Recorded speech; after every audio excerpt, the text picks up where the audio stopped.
बंदी छोड़ सतगुरु रामपाल जी परमेश्वर जी की जय हो। परमपिता परमात्मा सारी सृष्टि के रचनहार कुल मालिक असंख्य ब्रह्मांडों के स्वामी जगत गुरु तीनों लोकों में प्रवेश करके सबका धारण पोषण करने वाले राजाधिराज आत्माधार नाथों के नाथ देवों के देव महादेव सर्वेश्वर महेश्वर मृत्युंजय अजरो अमर आदि अनादि सनातनी प्रभु जगत पिता जगदीश्वर श्री श्री 1008 की उपाधि के वास्तविक अधिकारी अकाल मूरत सौद स्वरूपी राम वासुदेव सर्वगतम ब्रह्म परम पूज्य प्रथम पूज्य परम संत परम पुरुष परम धनी परम दयालु सत्य कबीर हक्का कबीर अल्लाहु कबीर अल्लाहु अकबर बाखबर अल्लाह ताला जगत के तारणहार जगत के मुक्तिदाता जगत के जगन्नाथ हारे के सहारे हिंदुओं के राम मुसलमानों के अल्लाह सिखों के वाहिगुरु ईसाइयों के मसीह दया के सागर दया निधि करुणा के सागर करुणा निधि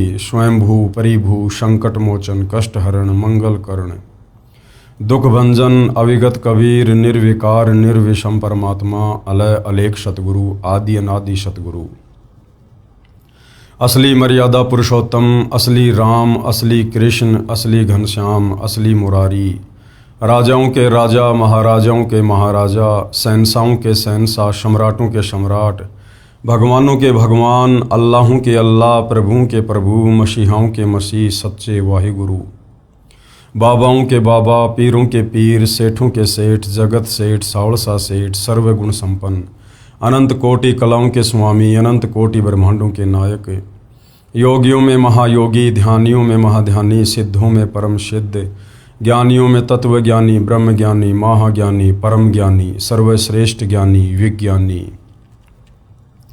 युवा कबीर समर्थ कबीर असमवात अमित ओजा सच्चे रहनुमा करीम अल्लाह सुभान अल्लाह दुनिया के अंतिम पैगंबर 8 सितंबर 1951 से गांव धनाना जिला सोनीपत हरियाणा भारतवर्ष की पावन भूमि पे प्रकट रियल कल की भगवान श्री नारायण साकार हरि श्री बाबा साहिब नूर अनंत परमात्मा सच्चे दरवेश सच्चे बाखबर संत श्रोमणी सतगुरु रामपाल जी परमेश्वर जी के चरण कमल में आप और हम सभी भाई बहनों का अनंत कोटि दंडवत प्रणाम।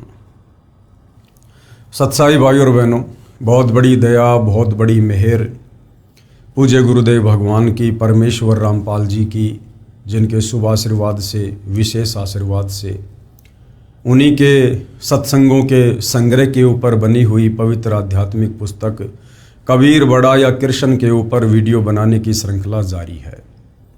इसी श्रृंखला में आज हमारा ये 17वें नंबर का वीडियो है और इस पवित्र पुस्तक कबीर बड़ा या कृष्ण के प्रत्येक वीडियो से हमें भक्ति और भगवान के विषय में, शास्त्र अनुकूल साधना के विषय में और अध्यात्म के विषय में बहुत ही गहरी और गूढ़ जानकारी प्राप्त हो रही है। इस पवित्र पुस्तक में आज का हमारा जो विषय है वो वही है जो पहले से चला हुआ आ रहा है, यानी मुकदमा जनता की अदालत में जारी है और मुकदमा इस बात को लेकर है कि हु इज सुप्रीम गॉड, सर्वशक्तिमान परमात्मा कौन है जिन्होंने सारे ब्रह्मांडों को रचा, सारी सृष्टि को रचा, जो तीनों लोकों में प्रवेश करके सबका धारण पोषण कर रहे हैं। कबीर बड़ा या कृष्ण, क्योंकि हिंदू समाज अध्यात्म की जानकारी ना होने के कारण विशेषकर श्री कृष्ण उर्फ विष्णु जी को ही पूर्ण परमात्मा मानता है। तो जनता की अदालत में मुकदमा इस बात को लेकर है कि कबीर बड़ा या कृष्ण, और जनता की अदालत में जज खुद जनता है, क्योंकि जनता वर्तमान में शिक्षित है, धर्मशास्त्रों को आंखों से देखकर निर्णय कर सकती है कि सही क्या है और गलत क्या है। श्री कृष्ण जी की तरफ से उनके जो वकील साहिबान हैं वो सर्व हिंदू धर्म गुरु हैं, आचार्य शंकराचार्य हैं। दूसरी तरफ कबीर जी की तरफ से जो वकील साहिबान हैं वे खुद कबीर जी अर्थात सतगुरु रामपाल जी हैं। और अभी तक जितने भी वीडियो बन चुके हैं इस मुकदमे पर आप जियों ने भली भांति देखा है कि कबीर जी के वकील सतगुरु रामपाल जी ने हिंदुओं के धर्म ग्रंथों को जनता की अदालत में दिखा कर 90% तो ये बिल्कुल क्लियर कर दिया है कि कबीर जी ही सर्वशक्तिमान पूर्ण ब्रह्म परमेश्वर हैं और श्री कृष्ण उर्फ विष्णु ये बहुत ही छोटी शक्ति है, बहुत ही छोटी पावर है। इस काल के 21 ब्रह्मांड में एक ब्रह्मांड के अंदर मात्र 3 लोकों में एक सतोगुण विभाग के मंत्री हैं, यानी एक ब्रह्मांड में भी कंप्लीट शासन श्री विष्णु जी का नहीं है।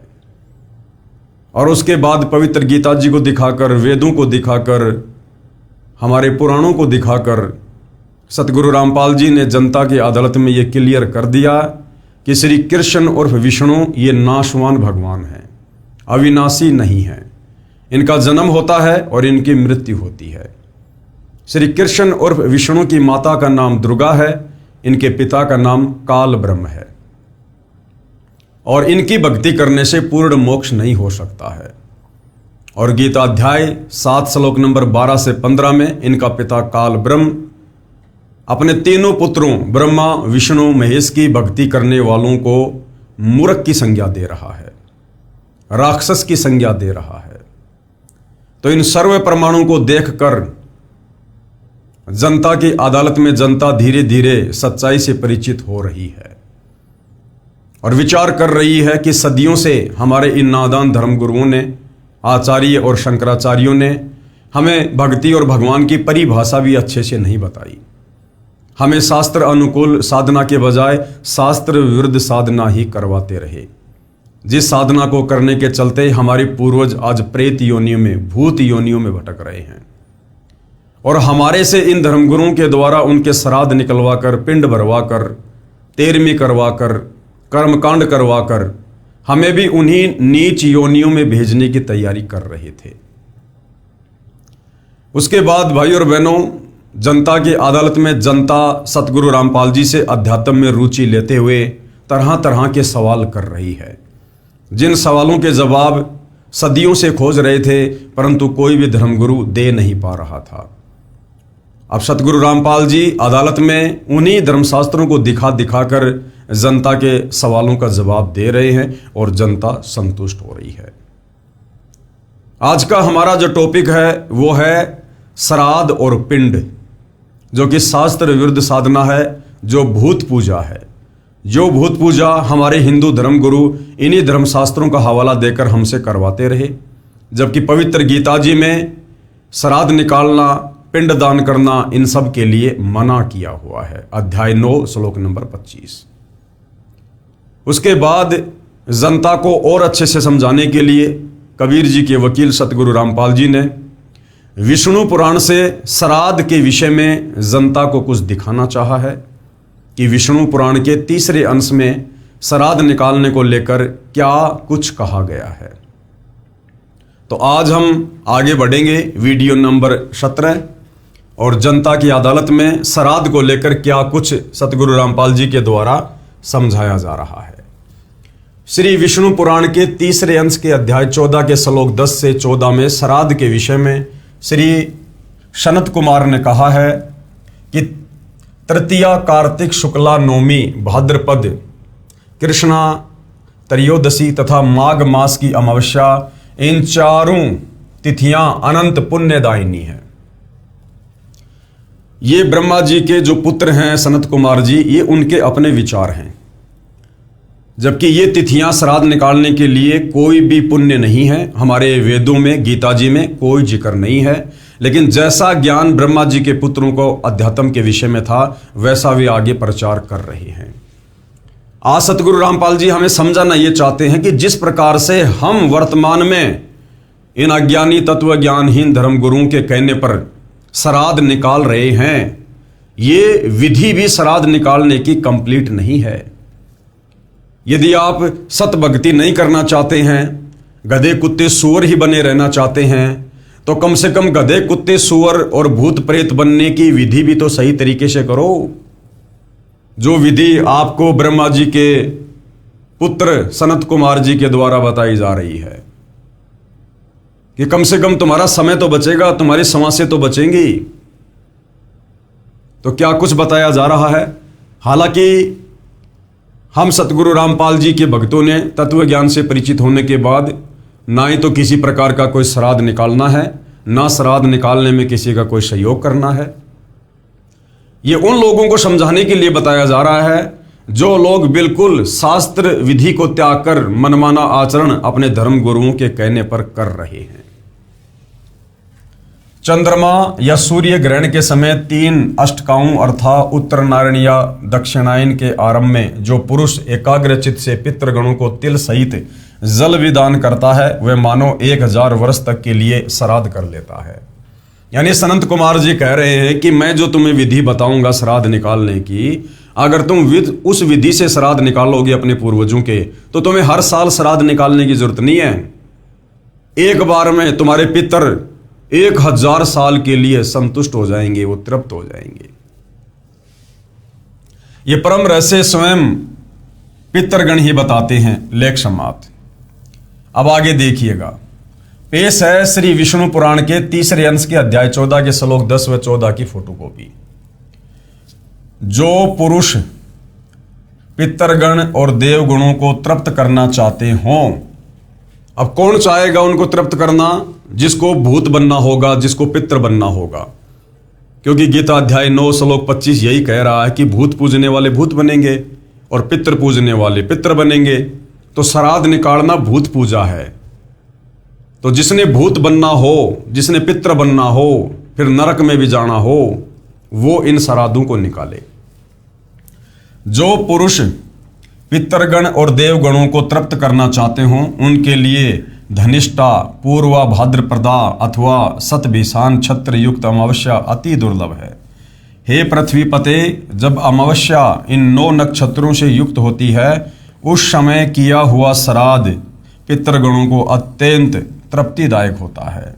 इसके अतिरिक्त पितृभगत इलापुत्र महात्मा पुरूरवा के अति विनित भाव से पूछने पर श्री सनंत कुमार जी ने जिनका वर्णन किया था, वे अन्य तिथियां भी सुनो।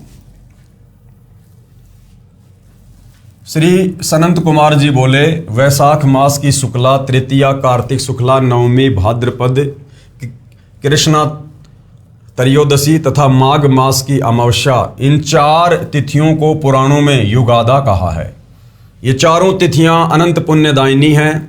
ये कहाँ लिखा हुआ है? हमारे पुराणों में लिखा हुआ है। और भाई और बहनों, इन पुराणों का जो ज्ञान है वो इन ऋषियों का अपना ज्यादा अनुभव है। यानी वेदों और गीता वाला ज्ञान इन पुराणों में कम है और ज्यादातर ज्ञान वेदों और गीता के विरुद्ध उन ऋषियों ने जो भक्ति साधना की, उससे उनको जो अनुभव हुआ, उस अनुभव की पुस्तकें ये हमारे 18 पुराण हैं। तो इन पुराणों से हमने केवल उन्हीं बातों को ग्रहण करना है जो बातें इन पुराणों की वेद और गीता से मैच करती हैं, अन्यथा हमारे किसी काम की नहीं है। तो ये श्राद्ध निकालने की जो ये तिथियां हैं, जो विधि बताई जा रही है, ये ना तो चारों वेदों में है और ना पवित्र गीता जी में है। तो ये हमारी किसी काम की नहीं है। ये तो आपको बताया जा रहा है कि हमारे उन साधु संत महात्मा ऋषियों को, ब्रह्मा विष्णु महेश को अध्यात्म के विषय में कितना ज्ञान था। ये चारों तिथियां अनंत पुण्यदायिनी हैं। चंद्रमा या सूर्य के ग्रहण के समय 3 अष्टकाओं में अथवा उत्तरायण या दक्षिणायन के आरंभ में जो पुरुष एकाग्रचित से पितृगणों को तिल सहित जल भी दान करता है, वह मानो 1 सहस्त्र वर्ष के लिए श्राद्ध कर देता है। ये परम रहस्य स्वयं पितृगण ही कहते हैं। अब वो पितृगण तो कहेंगे बेचारे भूखे मर रहे, प्यासे मर रहे, कोई न कोई तो अटपट वो करेंगे। तो ये अटपट आप और हमने स्वीकार नहीं करनी है। हमने कोई श्राद्ध, कोई पिंडदान कुछ नहीं करना है। जो भक्ति हमें तत्वदर्शी संत सतगुरु रामपाल जी ने प्रदान कर दी है, उस भक्ति को मर्यादा में रहकर करते रहने से हमारी 7 पीढ़ियों पीछे के पितर अपने आप संतुष्ट हो जाएंगे। और ना केवल संतुष्ट, बल्कि उनका वो भूत योनि में जो पड़े हुए हैं वो शरीर भी छूटेगा और गुरुदेव भगवान उनको मनुष्य जन्म प्रदान करेंगे। और मनुष्य जन्म प्रदान होगा तो परमेश्वर उनको अपनी शरण में लेकर शत भक्ति भी प्रदान करेंगे। विचार करें, उपरोक्त श्राद्ध विधि पितरों के द्वारा बताई गई है, न कि वेदोक्त या श्रीमद् भगवत गीता के आधार से। यानी श्राद्ध निकालने की जो उत्तम विधि बताई जा रही है ना, ये उन पितरों ने बताई है। ये हमारे वेदों में वर्णन नहीं है, ना गीता जी में वर्णन है। तो हमने इसको बिल्कुल भी स्वीकार नहीं करना है। श्री विष्णु पुराण के तीसरे अंश के अध्याय 16 के श्लोक 11 में लिखा है, शीर मेघ शफाना यदोष्ट्रा माविकमेव चय मार्ग चय माहिष चय वर्जेच्छा कर्माणी। इस श्लोक का हिंदी अनुवाद, एक खुर वालों का, उटनी का, भेड़ का, मृगी का तथा भैंस का दूध श्राद्ध कर्म में प्रयोग ना करें, काम में ना लाएं। ये इनकी अपनी अटपट है, साधु संत महात्माओं की, इन पितरों की, इन ऋषियों की। भाई और बहनों, ये हमें बताया जा रहा है, हमें समझाया जा रहा है कि इन पुराणों में ज्यादातर जो ज्ञान है वो इन ऋषियों का अपना अटपट वाला ज्ञान है। पेश है श्री विष्णु पुराण के तीसरे अंश के अध्याय 16 के श्लोक 11 की फोटोकॉपी। समीक्षा, वर्तमान सन 2014 तक सर्व व्यक्ति श्राद्धों में भैंस के दूध का ही प्रयोग कर रहे हैं, जो पुराण में वर्जित है। अब श्राद्धों में जो खीर बनाई जाती है वो ज्यादातर भैंस के दूध से बनाई जाती है, जबकि हमारे विष्णु पुराण में श्राद्धों के समय भैंस के दूध का प्रयोग करना बिल्कुल मना किया हुआ है। तो गुरुदेव भगवान कहना यह चाहते हैं कि नादानो, तुम इन धर्म गुरुओं के पीछे भ्रमित होकर सारी की सारी शास्त्र विरुद्ध साधना ही कर रहे हो। हालांकि यह विधि भी सर्वश्रेष्ठ नहीं है श्राद्ध निकालने की, जो हमारे ये पुराण बता रहे हैं, लेकिन वर्तमान में लोग वो भी नहीं कर रहे जो पुराण बता रहे हैं, उससे भी घटिया तरीके से शास्त्र विरुद्ध साधना कर रहे हैं, जिसके चलते वो सीधे प्रेत योनि में, भूत योनि में, लक 84 में जाते हैं, जिस कारण से उनके द्वारा किया गया श्राद्ध कर्म भी व्यर्थ हुआ। अर्थात जो श्राद्ध वर्तमान में लोग निकाल रहे हैं वो श्राद्ध करना या ना करना बिल्कुल बराबर है। श्री विष्णु पुराण के तीसरे अंश के अध्याय 16 के श्लोक 1 से 3 में, मांस द्वारा श्राद्ध करने से पितृगण सदा तृप्त रहते हैं, लिखा है। अब बताओ भाई और बहनों, यदि हम इन पुराणों के अनुसार भक्ति करें तो हम तो सीधे सीधे लक 84 योनि में जाएंगे, नरक में गिरेंगे। यही पुराण क्या कह रहे हैं कि श्राद्ध में यदि मांस पकाकर और यदि श्राद्ध निकाले जाएं तो पितृगण बड़े खुश होते हैं, बड़े तृप्त होते हैं। ये देखिएगा, ये संस्कृत लिखी हुई है, साफ साफ है। यहां पर हम इसके सीधे हिंदी अनुवाद में चलते हैं। देखिएगा, ये हिंदी अनुवाद है। गुरुदेव ने प्रत्येक शब्द का यहां पर हिंदी में अनुवाद किया हुआ है। हवि मत्स्य यानी मछली का मांस, शशंक यानी खरगोश का मांस, नकुल यानी सूकर यानी सुअर का मांस, छाग कस्तूरिया, मृग काला मृग, गवैया यानी नील गाय, वन गाय, और मेष यानी भेड़ का मांस के मांसों से, गव्वे यानी गौ के घी दूध से। अब भाई और बहनों देखना, यहां पर सीधा सीधा गाय लिखा हुआ है, गव्वे, उसका दूध नहीं लिखा हुआ। ये यहां पर दूध तो अपनी तरफ से लेखक ने लिख दिया कि भाई ये क्या माजरा हो गया। वो भी चक्कर में पड़ गया कि इन पुराणों में श्राद्ध के समय गाय का मांस बनाने की विधि लिखी हुई है, तो वो डर गया कि यदि मैंने सीधा सीधा लिख दिया कि गाय का मांस भी श्राद्ध में बना सकते हैं तो पूरा का पूरा समाज बिगड़ जाएगा। इसलिए उसने अपनी तरफ से अटपट कर दी और क्या लिख दिया यहां पर उसने कोष्टक में, गाय के घी दूध से, जबकि गाय के घी दूध से यहां संस्कृत में नहीं लिखा हुआ, सीधा सीधा यहां पर गाय लिखा हुआ है कि गाय के मांस से। पितृगण एक एक महीने अधिक तृप्त रहते हैं। अगर वो हमारे पितृ अगर गाय के मांस वाला श्राद्ध खाएंगे ना, यानी श्राद्ध में यदि गाय का मांस बनाया जाएगा तो हमारे पितृगण एक एक महीने ज्यादा तृप्त रहेंगे। और वारघीणस पक्षी के मांस से सदा तृप्त रहते हैं। श्राद्ध कर्म में गेंडे का मांस, काला साग और मधु अत्यंत प्रशस्त और अत्यंत तृप्तिदायक है। श्री विष्णु पुराण अध्याय 2 चतुर्थ अंश पृष्ठ 233 पर भी श्राद्ध क्रम में मांस प्रयोग करने का प्रमाण है। अब ये ज्ञान हमारे साधु संत महात्मा ऋषि दिया करते थे भाई और बहनों, और इस आधार से दुनिया भक्ति किया करती थी। अब बताओ, इस प्रकार भक्ति करने से हमारी आत्मा का कल्याण हो सकता है? कदापि नहीं।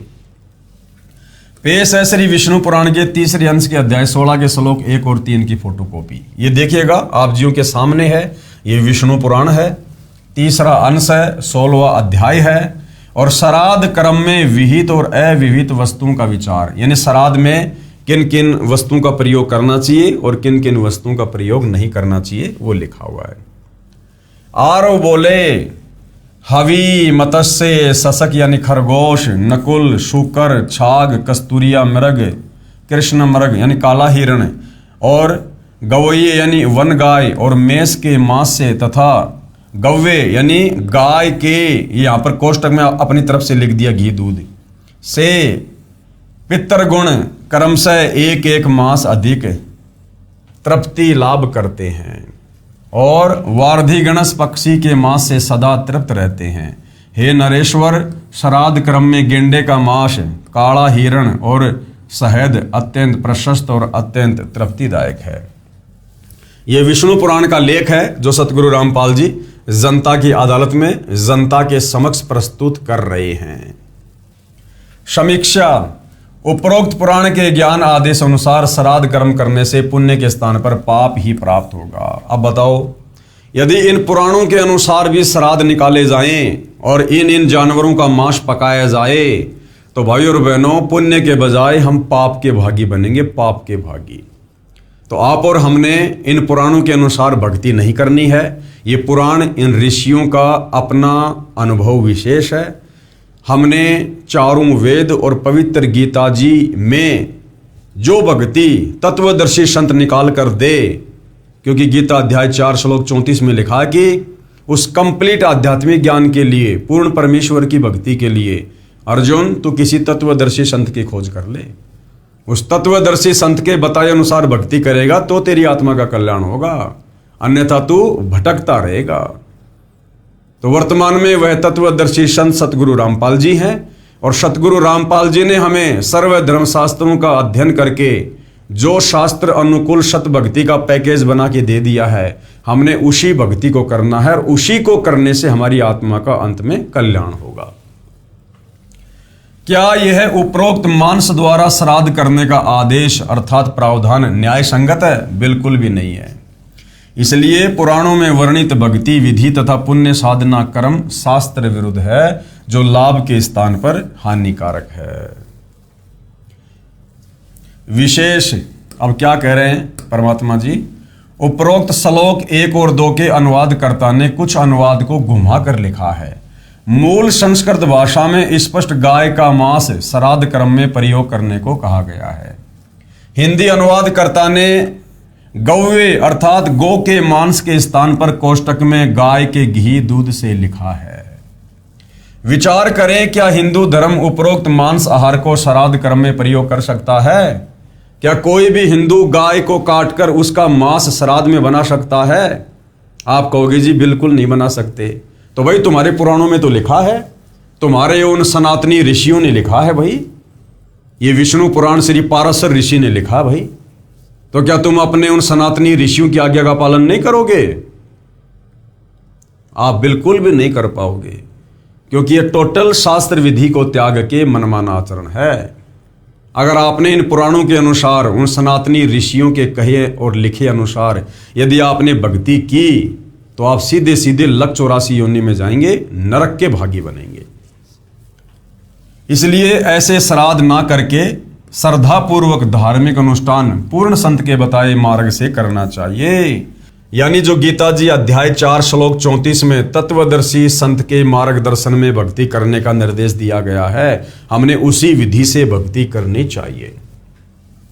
वह है नाम मंत्र का जाप और 5 यज्ञ और 3 समय की उपासना यानी आरती वाणी पाठ से, जो ये दास रामपाल दास बताता है, जिससे पितरों प्रेतों आदि का भी कल्याण होकर उपासक पूर्ण मोक्ष प्राप्त करेगा, तथा उसके पितर यानी पूर्वज जो भूत या पितर योनियों में कष्ट उठा रहे हैं, उनकी वह योनि छूटकर तुरंत मानव शरीर प्राप्त करके इस भक्ति को प्राप्त करेंगे, जिससे उनका भी पूर्ण मोक्ष हो जाएगा।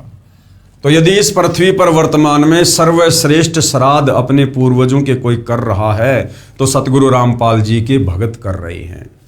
जो विधि सतगुरु रामपाल जी ने हमें बता दी है शास्त्र अनुकूल साधना की, उस विधि में सारे कर्म आ जाते हैं, सारे कर्म कट जाते हैं। हमारी पिछली 7 पीढ़ियों तक के पूर्वजों का उद्धार हो जाएगा। और यदि हम वर्तमान में मर्यादा में रहकर भक्ति करेंगे तो परमात्मा कहते हैं तुम्हारी आने वाली 101 पीढ़ियों का भी उद्धार होगा। तो बताओ भाई और बहनों, ना हमने हलवा बनाना, ना पूरी बनानी, ना गाय का मांस बनाना, ना गेंडे का मांस करना, कुछ नहीं करना।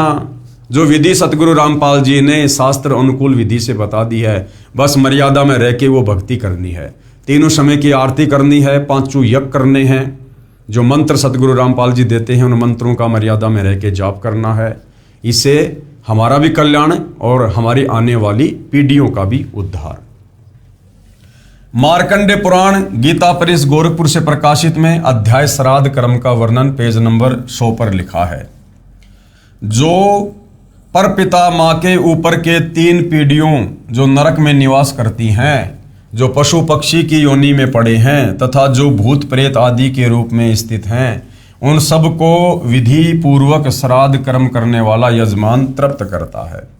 पृथ्वी पर जो अन्न बिखेरते हैं श्राद्ध कर्म करते समय, उससे पिशाच योनि में पड़े पितरों की तृप्ति होती है। स्नान के वस्त्र से जो जल पृथ्वी पर टपकता है, उसे वृक्ष योनि में पड़े हुए पितर तृप्त होते हैं। नहाने पर अपने शरीर से जो जल के कण पृथ्वी पर गिरते हैं, उनसे उन पितरों की तृप्ति होती है जो देव भाव को प्राप्त हुए हैं। पिंडों के उठाने पर जो अन्न के कण पृथ्वी पर गिरते हैं, उनसे पशु पक्षी की योनि में पड़े हुए पितरों की तृप्ति होती है। अन्य योपार्जित धन से जो श्राद्ध किया जाता है, उससे चांडाल आदि योनियों में पड़े हुए पितरों की तृप्ति होती है। यानी मार्कंडे पुराण में अपने हिसाब से बताया जा रहा है। पेश है मार्कंडे पुराण के अध्याय श्राद्ध कर्म के वर्णन की संबंधित प्रकरण की फोटोकॉपी। यह संक्षिप्त मार्कंडे पुराण है। इनसे ऊपर के सभी पितर पूर्वज कहलाते हैं। इनमें से जो नरक में निवास करते हैं, जो पशु पक्षी की योनि में पड़े हैं तथा जो भूत प्रेत आदि के रूप में स्थित हैं, उन सबको विधि पूर्वक श्राद्ध करने वाला यजमान तृप्त करता है।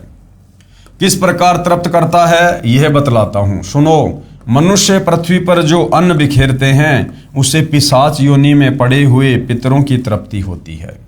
बेटा, स्नान के वस्त्र से जो जल पृथ्वी पर टपकता है, उससे वृक्ष योनि में पड़े हुए पितर तृप्त होते हैं। यानी विचार करने की बात है भाइयों और बहनों। इन हमारे नादान धर्म गुरुओं ने सदियों से शास्त्र विरुद्ध साधना करवाकर हमारे पूर्वजों को किन किन योनियों में डाल रखा है। कोई भूत बना फिर रहा है, कोई प्रेत बना फिर रहा है, कोई पितर बना फिर रहा है, कोई लक 84 में गधा कुत्ता शुअर बना फिर रहा है। और फिर उनकी तृप्ति के लिए हमसे शास्त्र विरुद्ध कर्मकांड करवा रहे हैं। हमें भी उन्हीं योनियों में भेजने की तैयारी कर रहे हैं।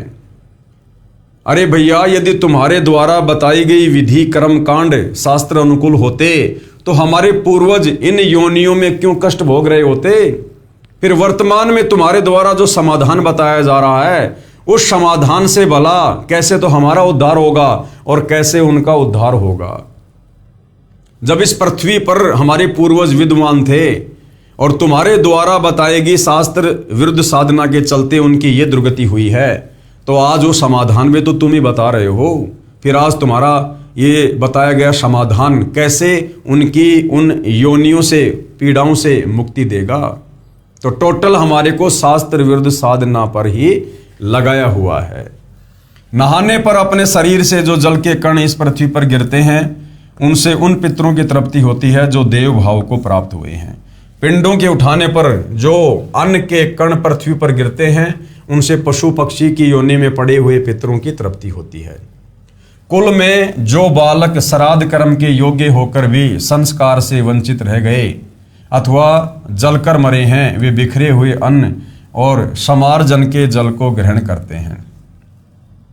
ब्राह्मण लोग भोजन करके जब हाथ मुंह धोते हैं और चरणों का प्रक्षालन करते हैं, उस जल से भी अनन्य पितरों की तृप्ति होती है। बेटा, उत्तम विधि से श्राद्ध करने वाले पुरुषों के अन्य पितर यदि दूसरी योनियों में चले गए हों, तो भी उन श्राद्ध से उन्हें बड़ी तृप्ति होती है। अन्यायोपार्जित धन से जो श्राद्ध किया जाता है, उससे चांडाल आदि योनियों में पड़े हुए पितर तृप्त होते हैं। विचार करें, उपरोक्त योनियों में जो अपने पूर्वज पड़े हैं उनका मूल कारण है कि उन्होंने शास्त्र विधि अनुसार भक्ति नहीं की। पवित्र गीता जी व पवित्र वेदों में वर्णित विधि अनुसार साधना करते तो उपरोक्त महाकष्टदायक योनियों में नहीं पड़ते।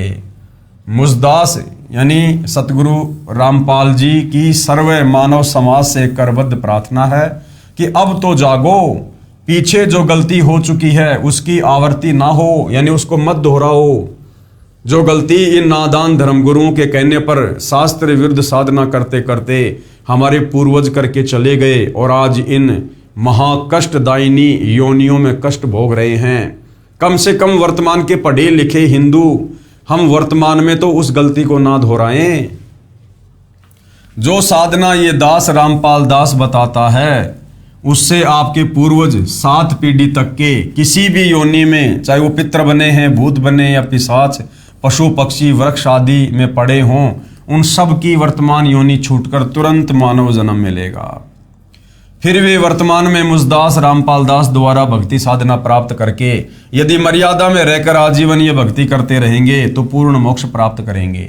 यही प्रमाण कबीर परमेश्वर जी द्वारा दिए तत्व ज्ञान को संत गरीबदास जी बता रहे हैं। और क्या कह रहे हैं? अग्नि लगा दिया जद लंबा, अग्नि लगा दिया जद लंबा, फूक दिया उस ठाहिर संतो यशोदा फिर नाही। पुराण उठा फिर पंडित आए, पुराण उठा फिर पंडित आए, पीछे गरुड़ पढ़ाई रे संतो यशोदा फिर नाही।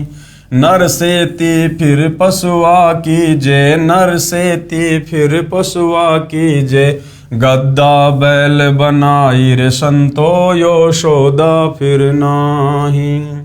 56 भोग कहाँ मन भोरे, 56 भोग कहाँ मन भोरे, कित कुरड़ी चरने जाई रे संतो यशोदा फिर नाही।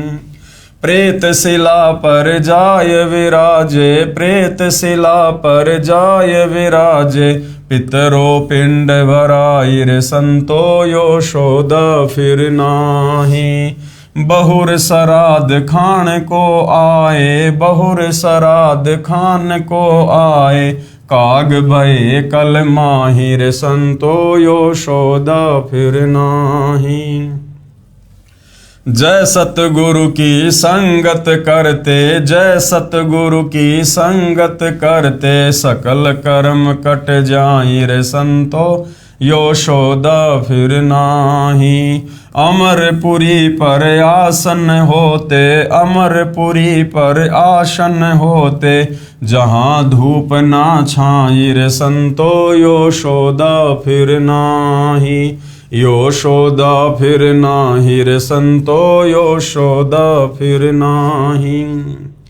जो भक्ति करने का सौदा, मौका, अवसर हमें आज प्राप्त है, क्योंकि आज स्वयं सारी सृष्टि के मालिक कबीर देव तत्वदर्शी संत रूप में सतगुरु रामपाल जी के नाम से धरती पर प्रकट हैं, शास्त्र अनुकूल सत साधना लेकर। तो आज इस साधना को करने के चलते हमारा मोक्ष संभव है।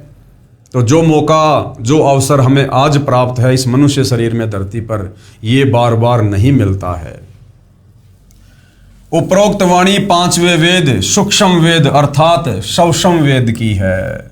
सूक्ष्म वेद क्या है? जो अध्यात्म का कंप्लीट ज्ञान चारों वेदों में नहीं है, वो है 5वां वेद सूक्ष्म वेद। यानी 650 साल पहले कबीर परमेश्वर जी ने आदरणीय धर्मदास जी के द्वारा जो अपनी कबीर वाणियाँ लिखवाई थी, जिसको कबीर सागर का नाम दिया गया है, वो कबीर सागर 5वां वेद है, सूक्ष्म वेद है।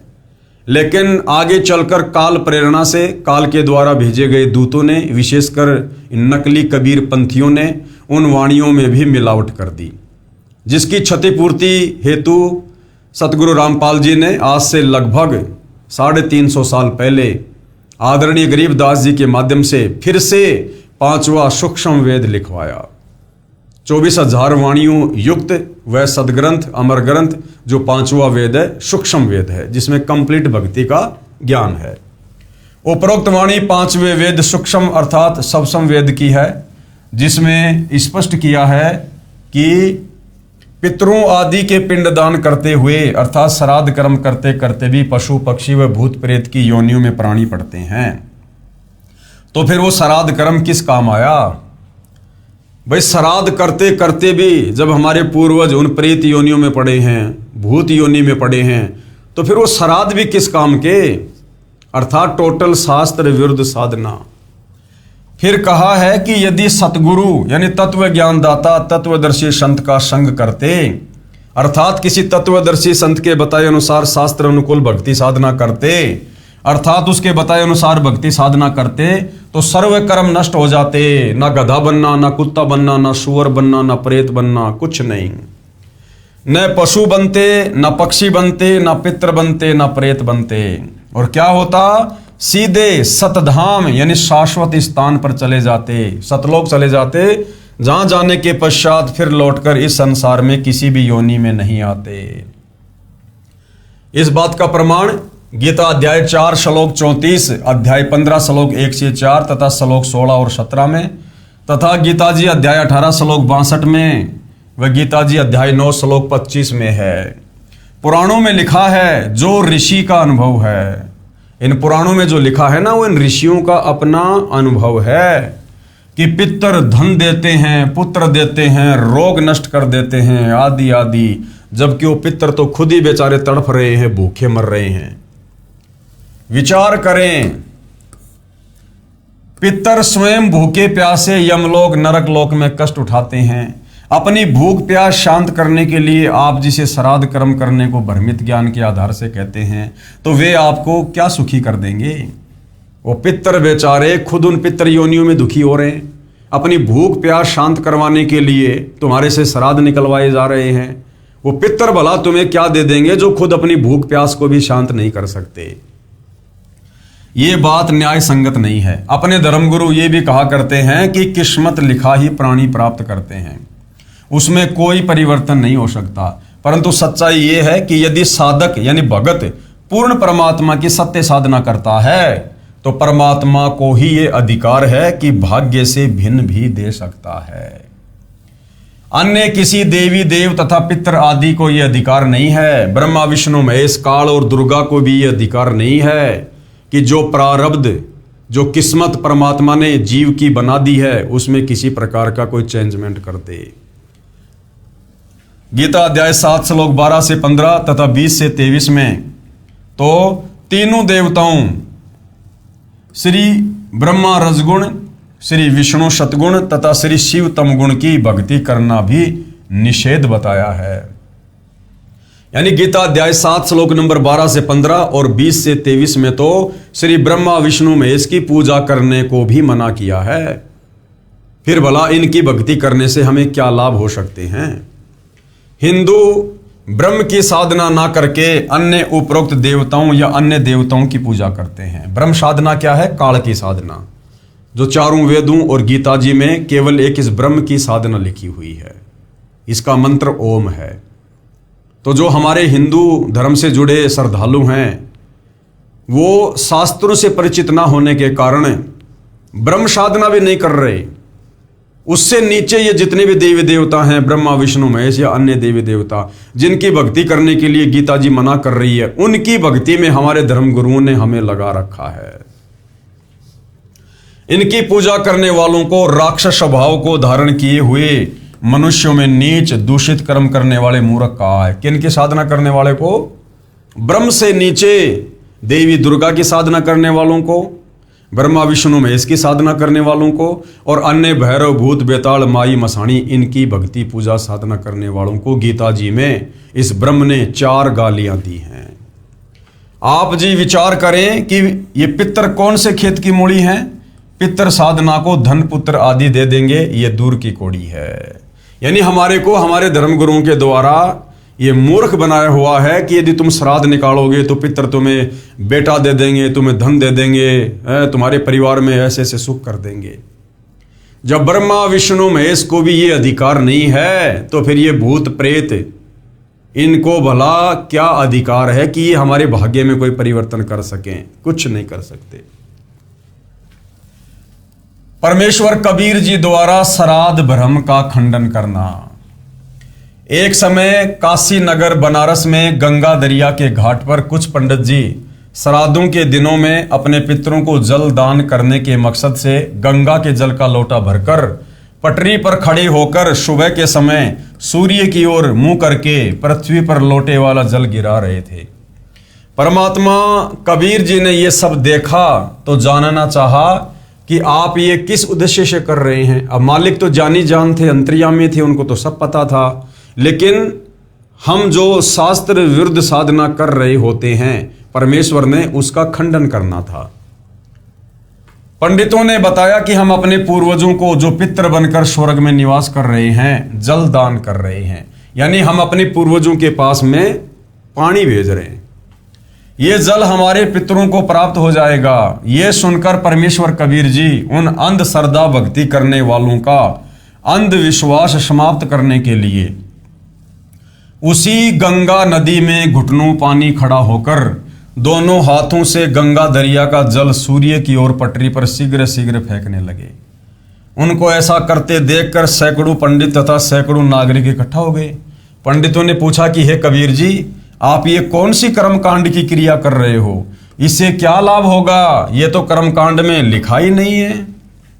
कबीर जी ने उत्तर दिया कि यहां से 1.5 किलोमीटर दूर मेरी झोपड़ी के आगे मैंने एक बगीची लगा रखी है, उसकी सिंचाई के लिए क्रिया कर रहा हूं कि मेरी झोपड़ी के आगे मैंने जो बगीची लगा रखी है ना, मैं वहां पर पानी पहुंचा रहा हूं, ये जल मेरी बगीची की सिंचाई कर रहा है। ये सुनकर सभी पंडित हंसने लगे और बोले कि यह कभी संभव नहीं हो सकता, 1 मील दूर ये जल कैसे जाएगा, ये तो यही रेत में समा गया। कबीर जी ने कहा कि यदि आपके द्वारा गिराया गया जल करोड़ों मील दूर स्वर्ग में जा सकता है तो मेरे द्वारा गिराए जल को 1 मील जाने पर कौन सी आश्चर्य की बात है। ये बात सुनकर पंडित जी समझ गए कि हमारी क्रियाएं व्यर्थ हैं। कबीर जी ने 1 घंटा बाहर पटरी पर खड़े होकर कर्मकांड यानी श्राद्ध व अन्य क्रियाओं पर सटीक तर्क किया। कहा कि आप एक ओर तो कह रहे हो कि आपके पितर स्वर्ग में हैं, दूसरी ओर ये कह रहे हो कि उनको पीने का पानी नहीं मिल रहा, वे वहां प्यासे हैं, उनको सूर्य को अर्घ देकर जल पार्सल करते हो। यदि स्वर्ग में पीने के पानी का भी अभाव है तो उसे स्वर्ग नहीं कह सकते, वह तो रेगिस्तान होगा। वास्तव में वे पितरगण यमराज के अधीन यमलोक रूपी कारागार में अपराधी बनाकर डाले जाते हैं। वहां पर जो निर्धारित आहार है वह सबको दिया जाता है। जब पृथ्वी पर बनी कारागार में कोई भी कैदी खाने बिना नहीं रहता, सबको खाना पानी मिलता है, तो यमलोक वाली जेल में जो निरंजन काल राजा ने बनाई है उसमें भी भोजन पानी का अभाव नहीं है। कुछ पितरगण पृथ्वी पर विचरण करने के लिए यमराज से आज्ञा लेकर पृथ्वी पर पैरोल पर आते हैं। वे जीभ के चटोरे होते हैं, उनको कारागार वाला सामान्य भोजन अच्छा नहीं लगता। वे भी मानव जीवन में इसी भ्रम में अंध भक्ति किया करते थे कि श्राद्धों में 1 दिन के श्राद्ध कर्म से पितृगण 1 वर्ष के लिए तृप्त हो जाते हैं। उसी आधार से रुचि ऋषि के चारों पूर्वज पितरों ने पैरोल पर आकर काल प्रेरणा से रुचि ऋषि को भ्रमित करके वेद अनुसार शास्त्र साधना छुड़वाकर विवाह कराकर श्राद्ध आदि शास्त्र विरुद्ध कर्म कांड के लिए प्रेरित किया। उस भले ब्राह्मण को भी यानी रुचि ऋषि को भी अंत में पितर बनाकर छोड़ दिया। पृथ्वी पर आकर पितर रूपी भूत किसी व्यक्ति स्त्री पुरुष में प्रवेश करके भोजन का आनंद लेते हैं, अन्य के शरीर में प्रवेश करके भोजन खाते हैं। भोजन की सूक्ष्म वासना से उनका सूक्ष्म शरीर तृप्त हो जाता है। जिस प्रकार राधा स्वामी पंथ के जो प्रवर्तक थे श्री शिवदयाल जी, शास्त्र विरुद्ध साधना करने के चलते अंत में वो भूत बने, प्रेत बने और मरने के बाद अपनी शिष्या उस बुक्की के अंदर आकर उसके शरीर में प्रवेश करके चूरमा खाया करते थे और पलंग पर बैठकर हुक्का पिया करते थे। तो भाइयों और बहनों, सोचिए, जब राधा स्वामी पंथ का संचालक शिवदयाल जब भूत बना फिर रहा है तो वर्तमान में राधा स्वामी पंथ में जितने भी श्रद्धालु हैं उनकी क्या गति होगी। भोजन की सूक्ष्म वासना से उनका सूक्ष्म शरीर तृप्त होता है, लेकिन 1 वर्ष के लिए नहीं। यदि कोई पिता, दादा, दादी, माता आदि आदि किसी पशु के शरीर को प्राप्त हैं तो उनको कैसे तृप्ति होगी। उनको 10-15 किलोग्राम चारा खाने को चाहिए। कोई श्राद्ध करने वाला गुरु पुरोहित भूसा खाता देखा है? आवश्यक नहीं है कि सबके माता पिता दादा दादी आदि वो पितरी बने हों। कुछ के पशु पक्षी आदि अन्य योनियों को भी प्राप्त होते हैं। अब जिनके पूर्वज पशु योनि में पक्षी योनि में भटक रहे हैं, उनका तो श्राद्ध निकालना ही व्यर्थ है, बेकार है। परंतु श्राद्ध सबके करवाए जाते हैं। इसे कहते हैं शास्त्र विधि त्याग कर मनमाना आचरण, यानी शास्त्र विरुद्ध भक्ति। अब सिख धर्म के प्रवर्तक श्री नानक जी द्वारा श्राद्ध भ्रम का खंडन। अन्य उदाहरण, सिख धर्म के प्रवर्तक श्री नानक देव साहिब जी की जीवनी में एक घटना ऐसी है जिसका वर्णन करता हूं। अब भाइयों और बहनों, ये जो आदरणीय नानक जी थे, ये आप और हमारी तरह एक आत्मा थी, एक जीव थे, और ये भी शास्त्र विरुद्ध साधना ही किया करते थे। एक ब्रजलाल नाम का पांडा था जो उनको संस्कृत और अन्य भाषा सिखाया करता था, और ब्रजलाल पांडे के कहे अनुसार नानक जी शास्त्र विरुद्ध साधना किया करते थे। श्री विष्णु जी की पूजा करते थे, जो गीता अध्याय 7 श्लोक नंबर 12 से 15 में मना है। लेकिन पूर्व जन्म की कबीर परमेश्वर की अच्छी आत्मा थी, और ऐसी आत्माओं को परमात्मा अपने विधान अनुसार समय समय पर मिलते हैं। बेई नदी पर जब नानक जी सुबह सुबह नहाने के लिए गए हुए थे, तो वहां पर कबीर परमात्मा जो उस समय काशी बनारस में आए हुए थे, लीला कर रहे थे जुलाहे रूप में। तो कबीर परमेश्वर बेई नदी पर जिंदा महात्मा के रूप में आदरणीय नानक जी को मिले। नानक जी को काफी कुछ ज्ञान समझाना चाहा। अंत में नानक जी ने अपनी कुछ शर्त उनके सामने रखी। परमेश्वर ने वो शर्त स्वीकार की। शर्त पूरी होने पर नानक जी ने हाथ खड़े कर दिए, और नानक जी की आत्मा को शरीर से निकालकर कबीर परमात्मा सतलोक ले गए, सचखंड। उनको सब कुछ दिखाया, सब कुछ उनको बताया, और वापस लाते समय आदरणीय नानक जी की आत्मा को कबीर परमात्मा ने मिनी सतलोक में बैठा दिया। और उसके बाद नानक जी का रूप बनाकर आगे जो भी लीलाएं हुई हैं वो कबीर परमात्मा जी के द्वारा ही की हुई हैं। तो कबीर परमेश्वर ने इस प्रकार भिन्न भिन्न रूप धारण करके और शास्त्र विरुद्ध साधना का खंडन किया है। सिख धर्म के प्रवर्तक श्री नानक देव साहिब जी की जीवनी में एक घटना ऐसी है जिसका वर्णन करता हूं, जो पवित्र पुस्तक भाई बाले वाली जन्म साखी श्री नानक देव जी में लिखी है, जिसकी हेडिंग है आगे साखी दुनीचंद खतरी नाल हुई। संक्षिप्त प्रकरण इस प्रकार है। श्री नानक जी को परमात्मा यानी परम अक्षर ब्रह्म बेई नदी पर उस समय मिले थे जिस समय श्री नानक जी सुल्तानपुर शहर से सुबह के समय प्रतिदिन की तरह बेई नदी में स्नान करने के लिए गए हुए थे। अन्य नगरवासी भी स्नान कर रहे थे। उस समय परमेश्वर कबीर जी बाबा जिंदा के वेश में आए और श्री नानक जी के साथ दरिया में स्नान करने के बहाने प्रवेश हुए। अन्य उपस्थित व्यक्ति देख रहे थे। दोनों ने दरिया में डुबकी लगाई परंतु बाहर नहीं आए। दोनों को दरिया में डूबा हुआ मान लिया। परमेश्वर जी श्री नानक जी की आत्मा को लेकर शरीर को दूर जंगल में छोड़कर अपने साथ अपने निवास स्थान सतलोक यानी सचखंड में ले गए। 3 दिन तक काल ब्रह्म के 21 ब्रह्मांडों, अक्षर पुरुष के 7 संग ब्रह्मांडों तथा अपने सतलोक के असंख्य ब्रह्मांडों की स्थिति को आंखों दिखाया, यथार्थ आध्यात्मिक ज्ञान बताया तथा यथार्थ मोक्ष मंत्र सतनाम जो 2 अक्षर का है, जिसमें एक ओम मंत्र है, दूसरा गुप्त है जो उपदेशी को बताया जाता है, जिससे मुक्ति होना बताया। फिर एक नाम सारनाम का विशेष योगदान मानव के मोक्ष की साधना में है, उससे परिचित कराया तथा सतनाम और सारनाम को कलयुग के 5505 वर्ष बीत जाने तक गुप्त रखने की आज्ञा दी। श्राद्ध पिंडदान आदि कर्मकांड को व्यर्थ बताया और स्वर्ग नरक को दिखाया।